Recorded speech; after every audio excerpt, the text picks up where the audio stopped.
Salut les beautybooks, c'est Marie et bienvenue sur ma chaîne.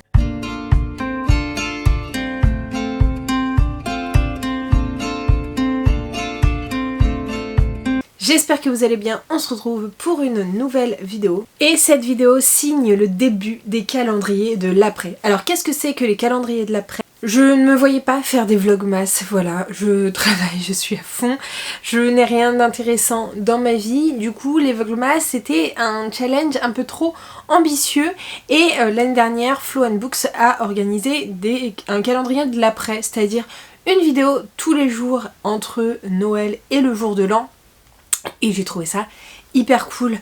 Donc tenez-vous prêts puisque vous aurez une vidéo tous les jours entre le 25 et le 31 ou 1er, je sais plus si j'ai inclus le 1er, à 18 h, donc j'espère que ça va vous plaire.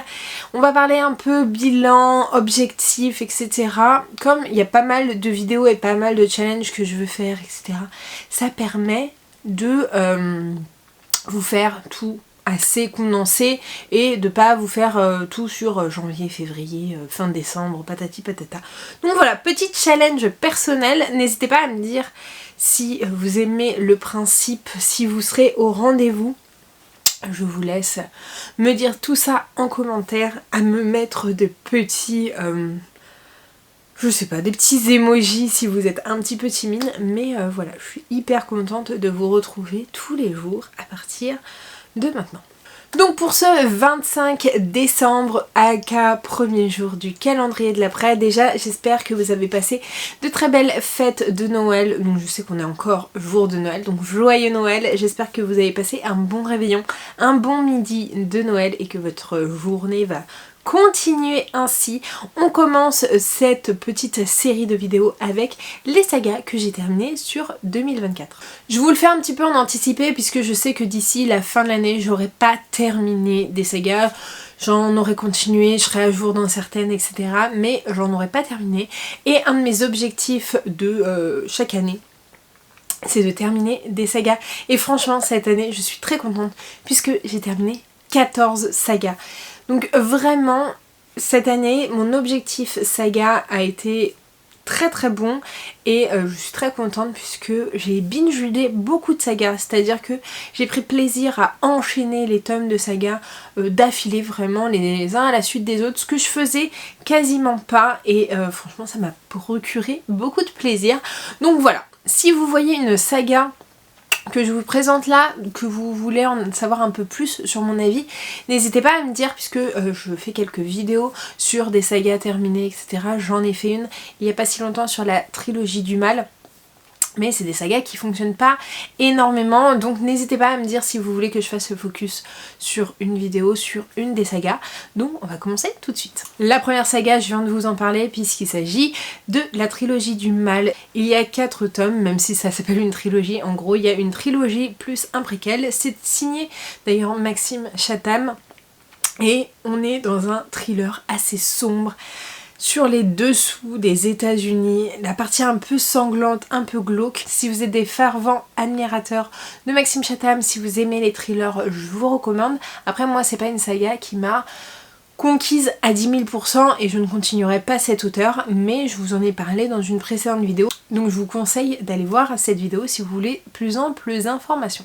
Dernière saga que j'ai terminée il y a quelques jours où je filme, donc quelques semaines avant, enfin non, 2-3 semaines avant que vous ayez cette vidéo, j'ai terminé Titan de Jennifer Larmont-Trout. Donc il y avait 4 tomes sur cette saga et c'est de la saga qui est spin-off à Covenant. Donc dans cette histoire on est sur une romance paranormale où les divinités grecques existent, où les titans grecs existent et voilà, si vous aimez la mythologie grecque avec ce côté un peu romance paranormale, foncez là-dedans. Par contre lisez bien Covenant avant puisque les deux sont en lien, on a les mêmes personnages. Et en bref, il y a un triangle amoureux dans Covenant. Elle adore faire ça, Jennifer Larmont-Trout, de faire des triangles amoureux. Et celui qui ne finit pas avec la protagoniste va être dans la saga spin-off. Et donc on va le suivre un petit peu plus. Donc voilà pour cette saga, mais c'est une de mes dernières lectures. Encore une fois, pas méga convaincue, mais c'est Jennifer Lamont Choate, donc j'adore ses romans, mais c'est pas ma saga préférée de cette autrice. De toute façon, j'ai toujours un petit peu de mal avec ses spin-offs. Là ça avait bien commencé et puis ça met très bonne fin je trouve quand même si j'ai eu des petits coups de mou au milieu. Et à savoir que cette saga est disponible en audio sur Audible. Une duologie que j'ai terminée en milieu d'année, il s'agit de Auschwitz, donc c'est une duologie signée J.R. Dos Santos où le premier tome c'est le magicien d'Auschwitz et ensuite le manuscrit de Birkenau. C'est bien ça. Et donc on va avoir une histoire à base de faits réels, puisque le magicien d'Auschwitz a vraiment existé, et on va suivre son quotidien, alors pendant le début de la guerre, donc avant qu'il arrive à Auschwitz, et sa vie à Auschwitz jusqu'à la fin. Et franchement c'était très émouvant. J'avais trouvé le résumé du premier tome un peu publicité mensongère puisque ce que j'attendais de ce roman, je l'ai plus trouvé dans le tome 2. Mais franchement, je vous recommande si vous êtes des fervents de la Seconde Guerre mondiale et que vous voulez des récits issus d'histoires vraies, je peux que vous recommander cette duologie, c'était une vraie pépite. Au même moment, j'ai terminé également la duologie de l'île des oubliés de Victoria Hislop. J'avais lu le premier tome puisque ma belle-mère me l'avait donné. On suit la Crète et plus précisément l'île de Spinalonga qui est l'île des lépreux au moment où les lépreux existaient. Et donc dans ce premier tome on va suivre tout ça avec un personnage qui voit sa mère partir sur cette île, mourir sur cette île et cette jeune femme va finir par contracter la lèpre et vivre sur cette île. Et donc il y a toute l'organisation, le fonctionnement de cette île, la guérison, puisqu'à un moment donné la lèpre guérit et tout ce qui a amené à ça. Et dans ce premier tome, il y a un drame, il y a un véritable drame dans cette famille, dans ce cocon-là, et on va récupérer ce drame pour le tome 2 et se baser un peu plus sur ce drame-là plutôt que l'histoire de la lèpre. On est plus sur un contemporain un petit peu historique sur la deuxième partie, c'est un peu fanservice pour avoir un peu plus de l'île des oubliés. Après, il n'est pas nécessaire et obligatoire de le lire, on peut se contenter du premier tome. Mais si vous voulez en savoir un peu plus sur la Crète, si vous adorez la Crète, si vous voulez connaître l'île des oubliés, l'île de Spinalonga, non, l'île des oubliés non, l'île des lépreux, à savoir Spinalonga, je peux vous recommander. Moi j'ai jamais été en Crète, mon copain vénère la Crète, sa famille aussi, et quand il a vu l'île des oubliés, il a dit non mais de toute façon c'est Spinalonga avec l'île des lépreux, et ouais, et du coup moi je connaissais pas l'histoire et j'ai été ravie de pouvoir lire. En plus Victoria Hislop, on connaît beaucoup sur la Grèce, donc franchement je vous recommande. J'ai terminé une trilogie jeunesse au moment un peu d'octobre et halloweenesque, puisqu'il s'agit de la saga de Cassidy Blake que j'avais commencé en 2020 je crois, et donc j'ai terminé ce mois d'octobre le troisième tome de Cassidy Blake. On suit une jeune femme qui, après avoir un gros accident et revenir d'entre les morts un petit peu, avoir frôlé la mort, peut passer le voile à peut voir les fantômes, peut voir les non-vivants, et ses parents, eux, animent une émission de télé un peu fantomesque, un peu chasseur de fantômes, sauf que eux ils n'ont aucune aptitude, et en fait on va voyager. Donc dans le premier tome on est à Édimbourg, dans le deuxième à Paris, et dans le troisième à la Nouvelle-Orléans, et donc on a tout ce côté un peu de ville fantomesque avec les catacombes, avec les cimetières, etc. et tout ce qui est reconnu pour être lié avec le paranormal, et j'ai trouvé ça hyper cool. Ça a ce côté un peu creepy sans être trop gore et trop effrayant, mais pour les plus jeunes c'est plutôt sympa. J'ai binge-readé, donc j'ai commencé et binge-readé une trilogie, puisque c'est une trilogie que j'avais depuis très longtemps dans ma pile à lire. Il s'agit de Caraval, et à un moment donné je me suis dit je vais l'abandonner, enfin je vais même pas essayer, je suis sûre que ça va pas me plaire, je vais direct les revendre. Et je m'étais pris un coffret en VO hyper beau, etc. Et en fait ça faisait trop longtemps qu'il traînait dans ma pile à lire, et un jour je me suis dit bon vas-y, tente, et puis on verra bien. De toute façon ils sont assez courts les romans, et autant vous dire que j'ai enchaîné.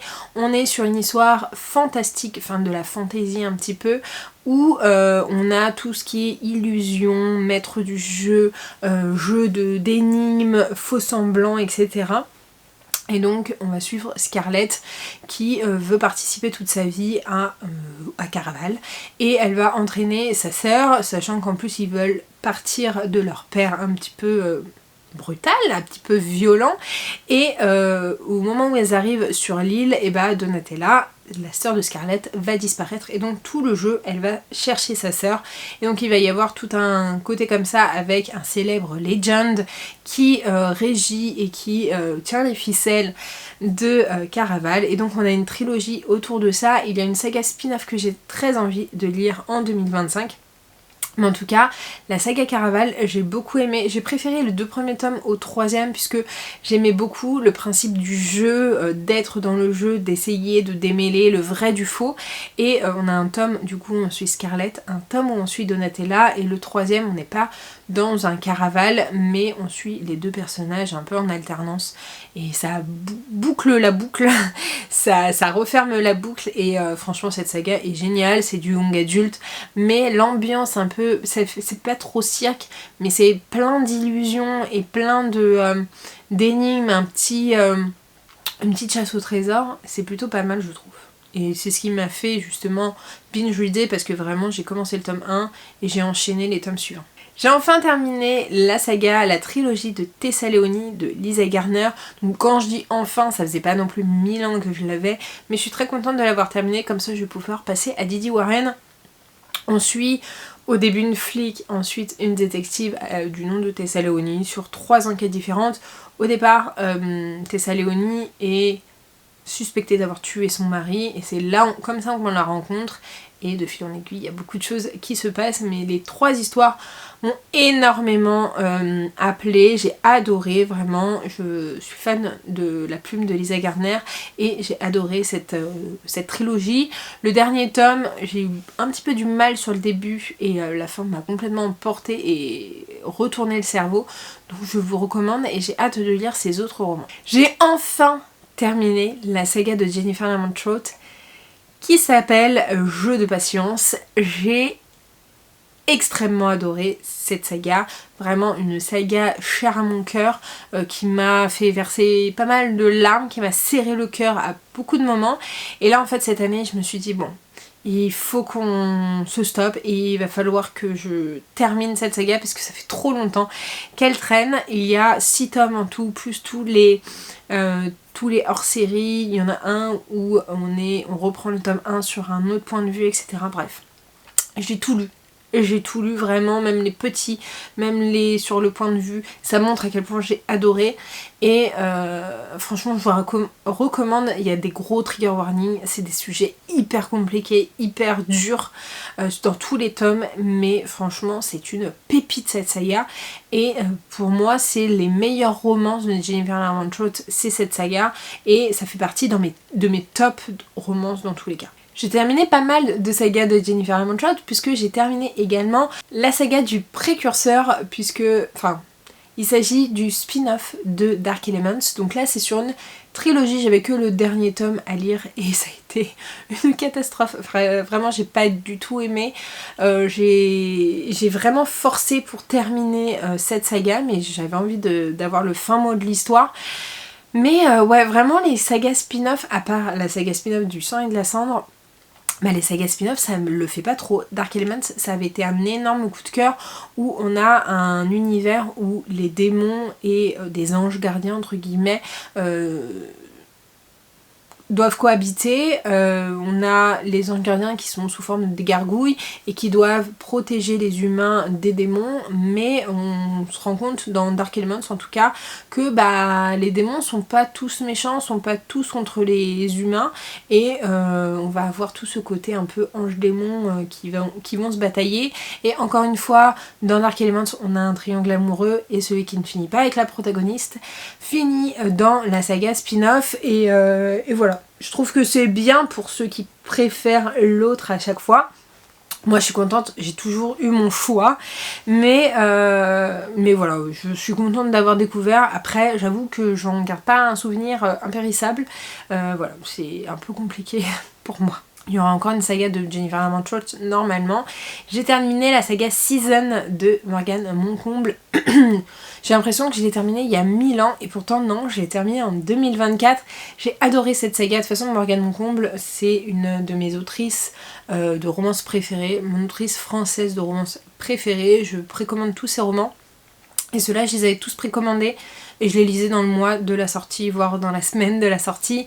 On suit 4 jeunes filles qui sont amies et sur chaque tome, on va en suivre une avec les différentes saisons d'une année. Donc automne, hiver, printemps, été.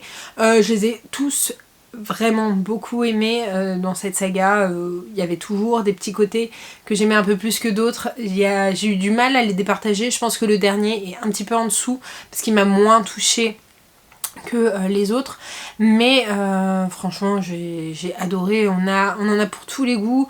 On a du Dark Academy, on a du patinage artistique, on a du mariage arrangé, on a du ex qui veulent se retrouver, etc. Donc voilà, il y a vraiment tous les tropes qui peuvent vous plaire. Donc peut-être que les 4 tomes ne vous plairont pas, mais vous trouverez forcément de quoi vous apprécier au moins un tome.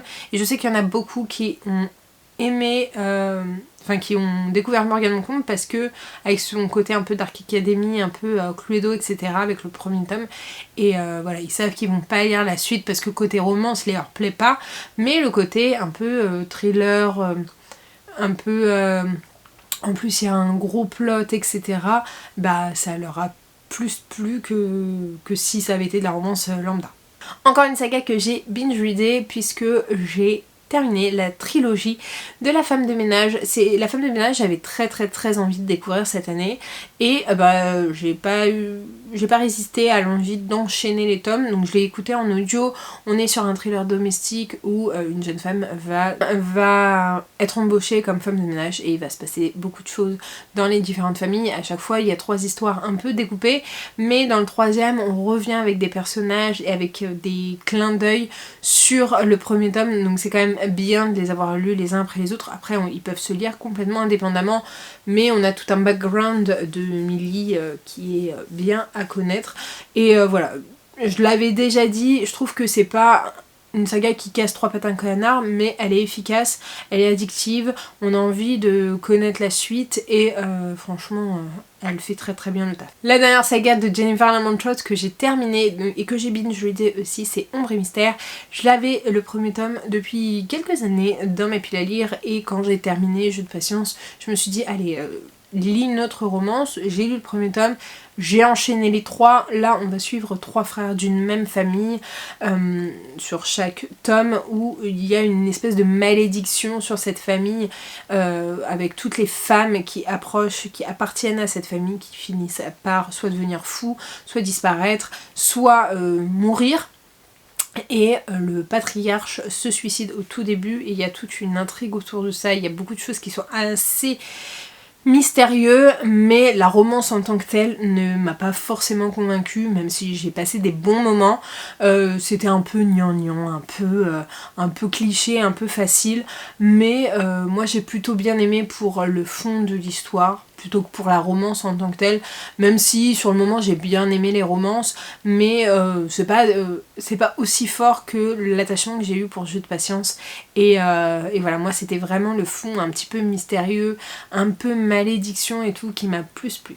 Une duologie que je ne pensais pas finir. Je comptais pas lire le tome 2. J'ai lu le tome 1 en 2017 je pense, ou 2018, mais je pense 2017. C'est la saga de Jamais plus. Voilà, j'avais eu un énorme coup de cœur au tout début où je lisais vraiment pour Jamais plus. Ça m'avait fendu le cœur. C'était mon premier Colleen Hoover. Et ma belle-mère m'a mis la suite dans mon sac en me disant faudrait que tu le lises quand même, il est sympa. Je suis contente de l'avoir lu, ça permet d'avoir un peu le happy ending qu'on attend tous, et etc. Après, ça n'a pas changé ma vision de Jamais plus, j'ai un petit peu moins aimé ça, j'ai été contente de retrouver les personnages et d'avoir un après, de savoir ce qui devenait, etc. et de continuer à les suivre, mais c'est on est loin du coup de cœur que j'ai eu pour Jamais plus. Et on est sur la dernière saga que j'ai commencé et terminée cette année. Encore une fois, je l'ai binge-readé, mais il n'y a que 2 tomes. Il s'agit de Frost et Nectar de C.N. Crawford chez Corrigan. C'était une saga que j'avais très envie de découvrir depuis un long moment et je suis trop contente d'avoir pu découvrir C.N. Crawford. J'avais jamais lu, c'est les premiers de C.N. Crawford que j'ai lus et j'ai beaucoup aimé. J'ai trouvé encore une fois que ça cassait pas 3 pattes à un canard, mais très efficace, puisque on est dans un univers humain faé, où on a une jeune humaine, enfin non, une jeune faé qui vit chez les humains, qui a renoncé et renié tout ce qui est de son côté faé, et jusqu'au jour où le prince futur roi doit choisir une nouvelle épouse, parce qu'il y a une grosse malédiction et que s'il choisit pas une épouse, et ben le monde va s'effondrer. En gros, ils sont plongés dans un hiver perpétuel, sauf qu'on sait rapidement, et je trouve que c'est un petit peu dommage qu'il y ait une malédiction sur ce jeune homme, sur ce roi, et il va organiser une compétition pour trouver sa nouvelle femme, et donc il va dire bah si t'en as rien à foutre de moi et que jamais tu seras amoureux de moi, bah on va faire un compromis et tu participes et je fais en sorte que tu gagnes. Et donc voilà, il y a tout ce côté là, c'est assez court, c'est très addictif, ça se lit très rapidement. C.N. Crawford, ça casse pas 3 pattes à un canard, mais c'est addictif, c'est efficace. Donc voilà pour ces sagas terminées. Ça aura duré un petit peu plus longtemps que ce que je pensais, mais au moins je vous ai un peu fait les pitchs, je vous ai dit ce que j'en avais pensé. Mais voilà, n'hésitez pas à me dire si vous avez lu des sagas que je vous ai présentées, si vous avez les mêmes avis que moi ou pas. Combien de sagas vous avez terminé? Dites-moi combien de sagas vous avez terminé en 2024. À me dire si vous aviez des objectifs, s'il y a des sagas que vous voulez absolument terminer. En tout cas, n'hésitez pas comme d'habitude à liker la vidéo, à la commenter et à vous abonner. Je vous mets juste ici pour vous abonner, ici ma dernière vidéo. Et en attendant une prochaine vidéo, je vous fais de très gros bisous et je vous dis à très bientôt. Ciao!